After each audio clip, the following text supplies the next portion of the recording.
Now here we're showing the various components we're going to be using. We have our DC motor over here, very small, a little micro DC motor. It operates over low voltage, say 1 volt, 1.6 volts, up to 3.3 volts. We have our LED. Remember, in the LED, the longer wire is the anode. Okay, so the positive goes to that. Okay. We have our copper electrode and we have our magnesium strip, showing that over here, which will be also our electrode for our power plant. We have, of course, our alligator clips. We also have these clothespins, which are great because we use that in the beaker in order to make sure that the two electrodes don't touch each other. Of course, the next step is to create the solution of sodium hydrogen sulfate plus sodium chloride, which is table salt, and that'll be our power plant. In this experiment, we're going to create the mini power plant again. So we have a setup where we have magnesium strip over here, and we have the copper strip here. Right now the beaker doesn't contain any liquid, and we have the voltmeter connected up with the positive side going to the copper, and of course negative going to the magnesium. And the next step, we are going to add the solution, which is sodium hydrogen sulfate plus table salt, sodium chloride, and we'll see what happens.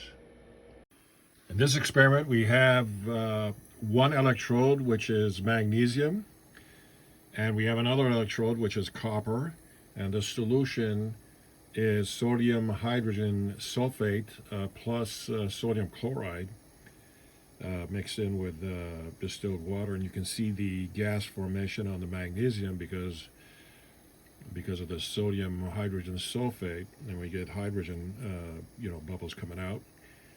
But we do have a power plant here, and to show this, we're going to do a mechanical experiment where we have this very small motor, and I've placed a gear on it. Now, not the best way to do this because the hole was a little too wide, but we're going to show this, and the gear will start rotating. Now, to do this experiment, we're going to close the circuit. Okay, so got to be careful, don't mess things up here. Here we go. Got to be careful that the electrodes, don't touch each other. So I have the alligator clip connected to the copper, and I'm going to, while showing the motor, connect the alligator clip to the motor, and let's see what happens. You can see that it's rotating. So we've transformed basically chemical energy into mechanical energy. Good rotation speed. Okay, let's take another good look at that. All right, that's our gear moving pretty fast. So this power plant does a good job, and we get chemical energy converted to, as you can see, mechanical energy. Okay, and we're running, let's go ahead, we'll measure the voltage next. So we'll get a view of the voltage. Okay, so we have the solution in there, sodium hydrogen sulfate plus some table salt, and we can see that the magnesium strip is, there's gas coming out, bubbles. That's hydrogen because, it's sort of dissolving. So we've hooked this up to this voltmeter, and we're measuring a good hefty 1.85 volts. Next thing we're going to do is connect this LED. Now, the point on the LED is that the longer wire is the anode and the shorter wire is the cathode. So we're going to take the longer wire and hook it up to the red and the shorter one to the black, and let's see if this power cell here turns on the LED. Okay, so let's get started in that. Let's take another look at that magnesium electrode, copper electrode, and We're going to the LED. It's nice and bright. Let's take a look at that. Different angles. Let's go ahead and shut the light off. You can see it's very bright.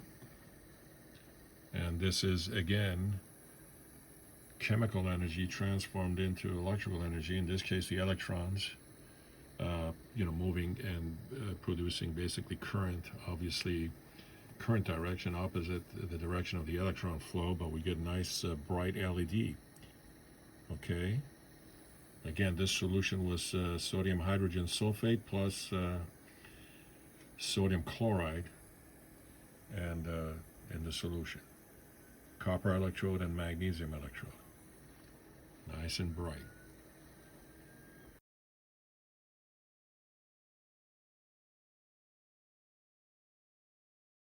Okay, so this is our configuration. Notice that this contraption with the steering rod and the cloth pins allows us to keep these guys separated, and it's good to pre-connect the alligator clips so you won't be wiggling these things around and making the electrodes touch each other. Okay, so we've got the probes hooked up to the electrodes, and we see a voltage of 0.921. Okay, contrast that with the voltage we got with the, let's get this light out of the way. Contrast that with the voltage we got with the magnesium copper combination, which is about 1.9 volts or something.